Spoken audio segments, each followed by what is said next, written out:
Welcome to podcast number 47 for Thanks for Your Service.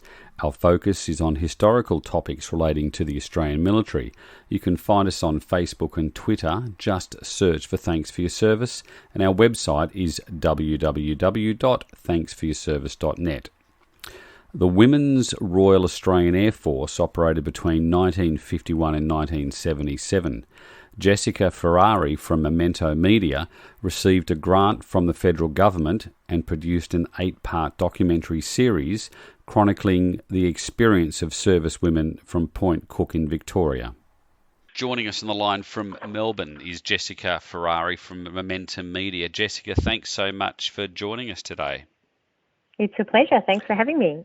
In 2017, you received a grant from the federal government's Community Heritage and Icon Grants program and to create an 8-part documentary series about the Women's Royal Australian Air Force, we'll refer them to them as the WRAAF, personnel who were based at Point Cook's Air Base between 1951 and 1977. Let's start off.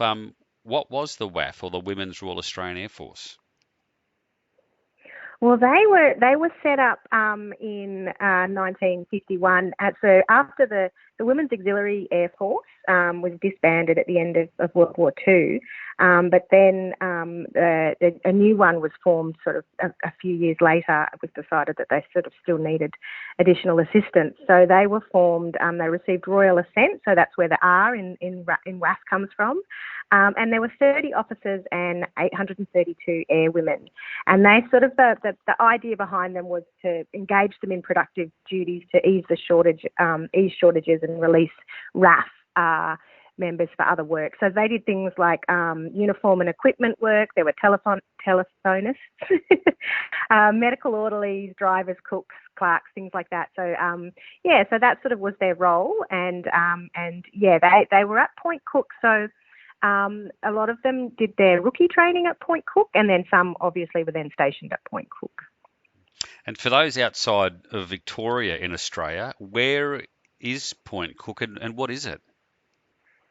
Okay. So Point Cook is actually, some sort of call it like the birthplace of the Australians military aviation. So it was established in 1913, and it was our first operational air base. And it also was an operational flying school up until 1992. These days, it's got a great museum, but also parts of it is still an active base. So, and they have, air shows and things like that. So it's on the west of Melbourne CBD, it's a suburb, but also the first and oldest air base in Australia. Now, you produced an 8-part documentary series about the WRAAF. Can you take us through each of the episodes?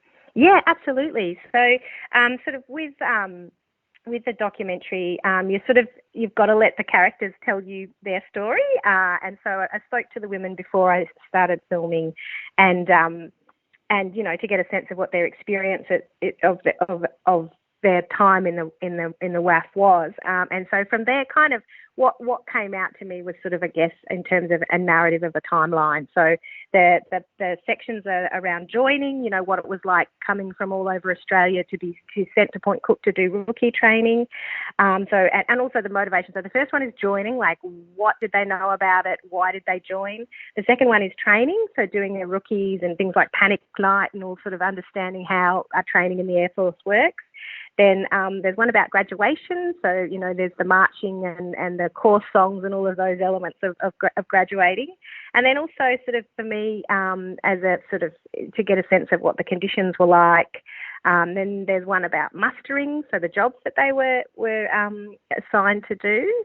And then another one about the life on the base. So at that time there was segregation between the male and the female air folk, and so sort of a bit of a sense of what that was like, from the women's perspective. And then there's also one around their pride in their service, so around Anzac Day. And then the final sort of piece is around them spreading their wings, so what happened to them after they left the Air Force. At that time, you had to leave the Air Force when you became married, and so a lot of them, became married and left, and sort of following their journey after leaving the service. But also, so many of them still remain friends, and there's that lovely camaraderie that comes with being in the armed forces. So that sort of comes through in the final one. So those are sort of the 8 parts. And the documentary series, it relies both on current day interviews with the former WRAAF personnel and heaps of archival footage from Point Cook and the RAF. But what was involved in the making of the documentary? Yeah, well, that was really a lucky find at the National Film and Film and Sound Archive to get all that archival material. Because I'm a documentary maker, but I'm also an oral historian, and what we're trying to do with oral history is provide the lived experience of people, and to sort of get a sense of what it was like on the ground for people. And so there can be a real contrast between what the official records are saying, and sort of you'll notice it, when you view the documentaries, that there's the official stance on what things were like, and then there's the lived example. So there was a great one where the official footage was saying, that the women make their way to the medical centre where inoculations offer them no fear.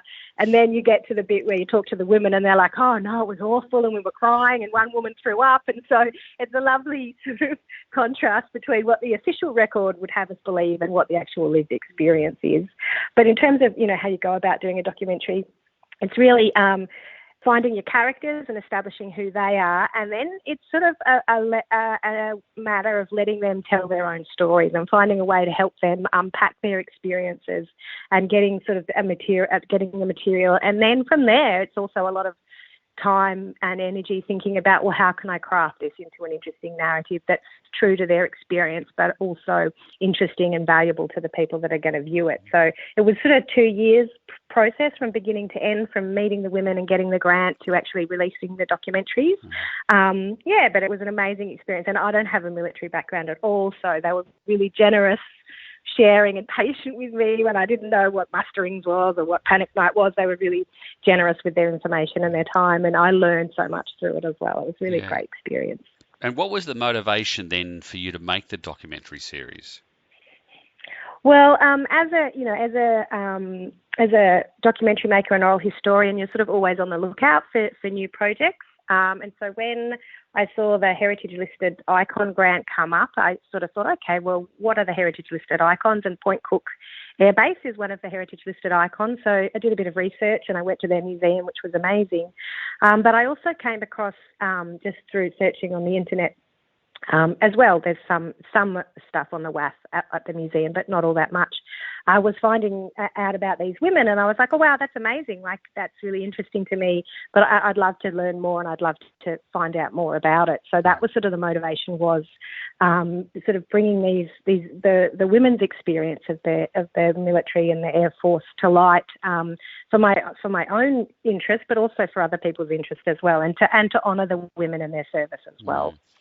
Can you tell us a little about some of the WRAAF veterans who appear in the documentary? Yeah, absolutely. So I would have loved to do a lot more women, but it was kind of tricky with the grant. It was constrained to the Point Cook Air Base, so it had to be people that had a connection to the Point Cook Air Base. So there were WRAAF all over Australia doing all sorts of interesting stuff, but I just had to sort of stick to women who were connected to the Point Cook Air Base, because that's what the grant was about. And the Point Cook Air Base was quite an interesting space as well. It had the School of Languages, there was pilot training, there were cadets, and then there were the WRAAF rookies. But the women that I interviewed were Shirley Lumsden, formerly James, and she was an officer in the WRAAF. And so, yeah, she was an amazing woman.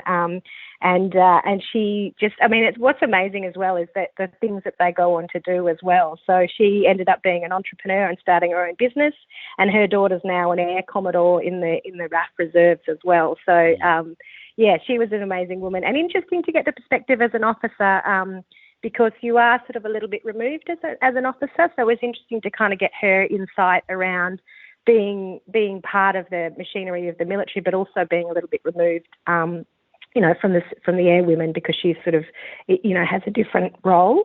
Another woman was Margaret Campbell, nee Reid, and she was a telephonist in the RAAF, and she was really interesting. She told stories about the fun and jokes that they used to get up to. Like, they used to dress up mops and, poke them through each other's windows and make them look like people and scare each other. And so she had some great stories around sort of the larrikinism, I think, of living on the base, and she also put on review shows to raise money for local charities and things like that. And she was a bit of a poet, so she also had some of her poems published in the I think there was a booklet or something that went out. So, and she went on to get a master's as well. So their women are amazing, both at their time at the Air Force, but also, after the Air Force. And the third woman I interviewed was Margaret June Gospel. She goes by June, and her